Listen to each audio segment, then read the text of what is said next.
There was a time in my life when sadness seemed like an unwanted companion, shadowing my every step and sapping the color from each day. I remember waking up in the mornings, feeling the heavy weight of disappointment, regret, and uncertainty pressing down on my chest. The world outside my window seemed to move on, oblivious to the internal storm I carried with me. Every smile, every burst of laughter from others felt distant, like echoes from a reality I once knew but could no longer reach. It was in these quiet, painful moments that I began to ask myself, is sadness simply a burden, or could it be something more? Could I transform this aching emptiness into a force that drives me forward instead of holding me back? The journey began with honesty.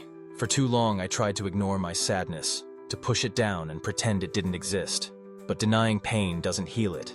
It only makes it grow stronger, until it eventually demands our attention. So I started by acknowledging my feelings, by sitting quietly and letting myself feel what I needed to feel. I realized that sadness wasn't a sign of weakness. It was a sign that I cared deeply, that I was alive and sensitive to the world around me. It was a message telling me that something needed to change. Rather than running away from my sadness, I began to listen to it. What was it trying to tell me? Was it pointing to unmet dreams, to relationships that needed mending, to passions I'd neglected, or fears I hadn't confronted?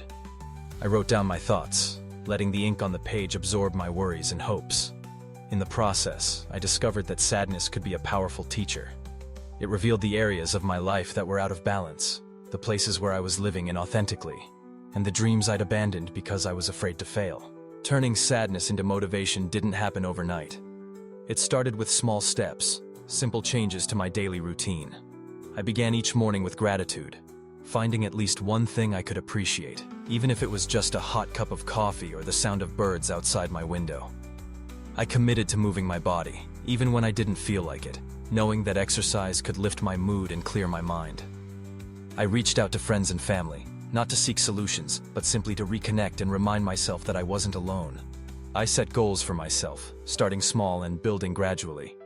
At first, my ambitions were modest. Finish a book I'd started, cook a healthy meal, go for a walk in the park. But as I accomplished these tasks, my confidence grew. I realized that action is the antidote to despair. Every step forward, no matter how minor, chipped away at the walls sadness had built around me. I learned to celebrate progress rather than perfection. One day, I found myself reflecting on what I truly wanted out of life. Sadness had forced me to slow down and reassess my priorities. It gave me the clarity to see that success isn't just about achievements, money, or recognition. It's about growth, fulfillment, and authenticity. I decided to pursue the things that genuinely mattered to me, rather than chasing goals imposed by others or by society. I invested time in learning new skills, exploring creative outlets, and seeking experiences that inspired me. As I moved forward, I encountered setbacks and failures, but I no longer saw them as proof that I wasn't good enough. Instead, I embraced them as opportunities to learn and grow. Sadness had taught me resilience, the ability to keep going, even when things were tough. I began to see obstacles as stepping stones, not roadblocks. Each time I stumbled, I reminded myself that pain was temporary, but the lessons I learned would stay with me forever. Gradually, my sadness transformed into drive. It became the fuel that powered my efforts, the reason I woke up in the morning determined to make the most of each day.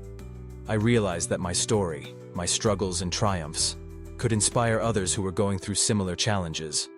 I started sharing my experiences, hoping to remind people that they weren't alone, that feeling sad doesn't mean you're broken, and that it's possible to turn pain into purpose. I developed daily habits that reinforced my motivation. I set aside time each evening to reflect on what I'd accomplished and to plan for the next day. I practiced self-care, ensuring that I nurtured my mind, body, and spirit.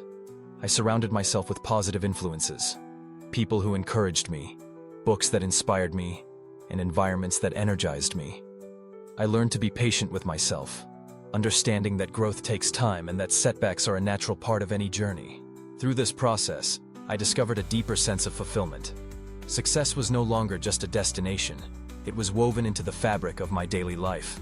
I found joy in the act of striving, in the pursuit of becoming the best version of myself. Sadness still visits me from time to time, but I no longer fear it. Instead, I recognize it as a reminder to check in with myself, to slow down and realign with my values and goals. If you are struggling with sadness, I want you to know that you are not alone. Your feelings are valid, and they can be transformed into something powerful. Start by acknowledging your pain, then listen to what it's telling you. Use it as a catalyst for change, as a source of motivation to pursue what truly matters to you.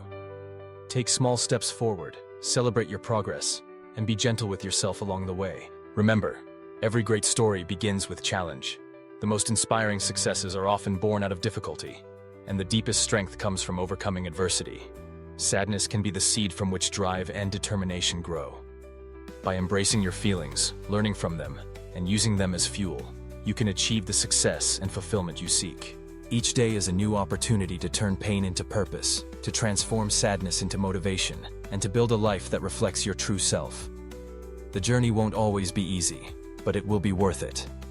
Trust in your ability to rise above, to learn, and to thrive. Your story is still being written, and you have the power to make it one of resilience, growth, and triumph.